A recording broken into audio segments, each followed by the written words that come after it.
Badan Meteorologi, Klimatologi, dan Geofisika mengumumkan bahwasannya Indonesia sedang mengalami fenomena iklim La Nina yang diperkirakan akan berlangsung hingga bulan Februari. La Nina sendiri terjadi karena interaksi laut dengan atmosfer yang sangat unik di bagian timur Indonesia yang tersambung dengan Samudra Pasifik atau biasa disebut dengan El Nino Southern Oscillation atau ENSO. Dengan adanya La Nina, Indonesia akan menghadapi intensitas hujan yang sangat tinggi.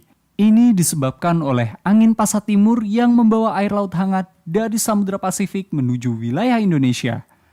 Air laut yang suhunya hangat ini memiliki tingkat penguapan air yang tinggi, yang berakibat pada meningkatnya curah hujan di wilayah Indonesia. Menghadapi La Nina juga tidak mudah. Ini disebabkan karena beberapa daerah di Indonesia merupakan daerah rawan banjir, tanah longsor, dan fenomena La Nina ini sendiri bisa memicu terjadinya badai. Di satu sisi, La Nina mampu membantu Indonesia di sektor pertanian karena hujan akan terus bertambah di berbagai wilayah. Sayangnya jika cuaca ekstrim melanda secara terus-menerus, La Nina akan menjadi ancaman besar bagi para petani karena mampu menyapu sawah dan ladangnya dengan banjir. Dengan besarnya ancaman banjir, krisis bahan pangan tentu menjadi dampak lain yang juga harus dipertimbangkan.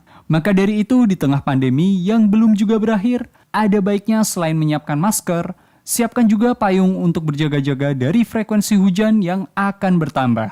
Dan bagi kalian yang tinggal di tempat rawan bencana banjir maupun longsor, diharap tetap waspada. Banjir merupakan salah satu dampak dari La Nina.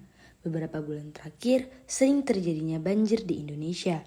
Pada wilayah Bangka Belitung, khususnya kota Pangkal Pinang, pernah terjadi banjir pada tanggal 9 Februari tahun 2016 yang dimana curah hujan yang tinggi menjadi penyebab dari banjir tersebut.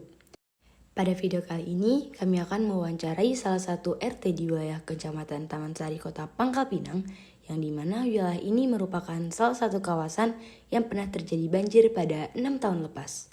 Tapi sebelum masuk ke videonya, izinkan kami untuk memperkenalkan diri. Assalamualaikum warahmatullahi wabarakatuh. Perkenalkan, kami dari kelompok 1. Di sini kami akan melakukan penyuluhan terhadap masyarakat di wilayah Kota Pangkal Pinang. Baiklah, perkenalkan, saya Awaludin. Saya Ferry Febrian. Saya Amelia Pratiwi. Saya Nisa Setia. Saya Asri Alfadilan. Saya Yolandari. Saya Oli Putra Wiwantara. Dan saya Amari Faldi. Baiklah, langsung saja ke videonya.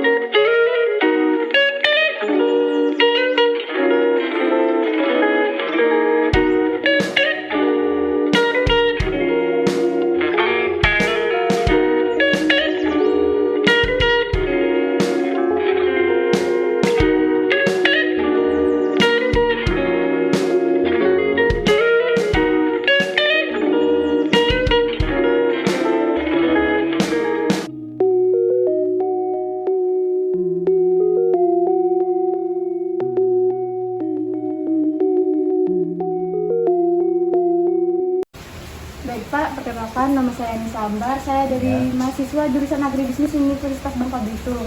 Izin Pak, boleh perkenalan Bapak? Ya, jadi nama Bapak ini Riko Akbar.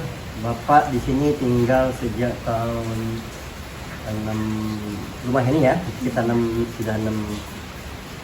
1960 lah. Iya kan. Jadi Bapak sekarang 55 tahun. Bapak ngerasain sudah 2 kali banjir di sini. Sekitar tahun 86, kemudian tahun terakhir ini tahun berapa?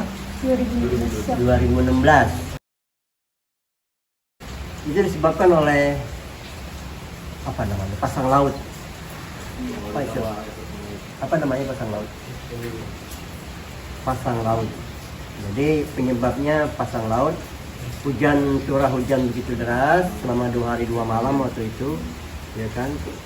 Kemudian pasang laut naik pada bulan Desember, hingga bertemulah air yang dari daerah KC, Pedindang dan segala macamnya ketemu di sini. air laut naik. Jadi yang dekat jembatan 12 itu belum ada jembatan waktu itu, tidak mampu menampung air.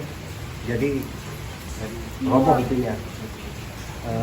IF itunya apa namanya? Pembatas itu roboh. Bukan sih, nggak ada tanggul waktu itu. Tanahnya roboh. Jadi menghantam rumah yang ada di Jalan Baru itu kan habis semuanya. Itu sebenarnya lebih banyak kerusakan pada waktu itu. Sampai sekitar 2 hari lah. 2 hari banjir, itu masyarakat sudah ke bawah. Hari keduanya sudah berberes lagi. Sudah berberes lagi 2 hari lah. Sekitar 87 juga demikian. 87 juga demikian. Kami bikin posko biasanya. Bikin posko bantuan, jadi menerima bantuan dari dermawan dermawan untuk ada yang nyumbang baju, nyumbang makanan, ya kan, sembako dan lain-lain sebagainya. Banyak posko-posko yang berdiri, baik independen maupun dari pihak-pihak pemerintah. Ada posko, biasanya itu.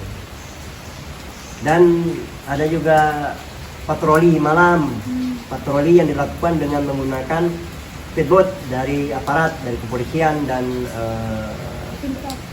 ya, kami berkeliling menggunakan boat itu, perahu itu ya, perahu itu, muter ke setiap rumah, ke gang-gang itu. Tapi arusnya begitu keras, begitu kencang, arusnya kencang. Jadi kadang-kadang nggak mampu lah gitunya.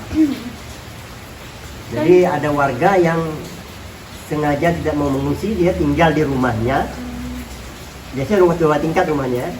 Mereka mau turun nggak bisa, jadi mereka pengungsi itu kami datang muter ke rumah-rumah itu, memberi sembako, memberi nasi. Karena di situ nggak ada listrik, ya kan, nggak bisa masak mereka. Jadi kami antar makanannya makanan yang siap santap ya, artinya nasi bungkus, apa segala macam, muter-muter kami cari warganya. Oi, kami nih, lu makan, nah, kayak gitu. Jadi kami naik ke atas, kan, kasih makanan, kalian tali dan minta. Gitu. Alhamdulillah nggak ada korban ya, nggak ada korban jiwa seperti itu, karena masyarakat juga nggak apa namanya, banjir tuh nggak turun-turun ke bawah juga, nggak ada yang nggak ada korban jiwa.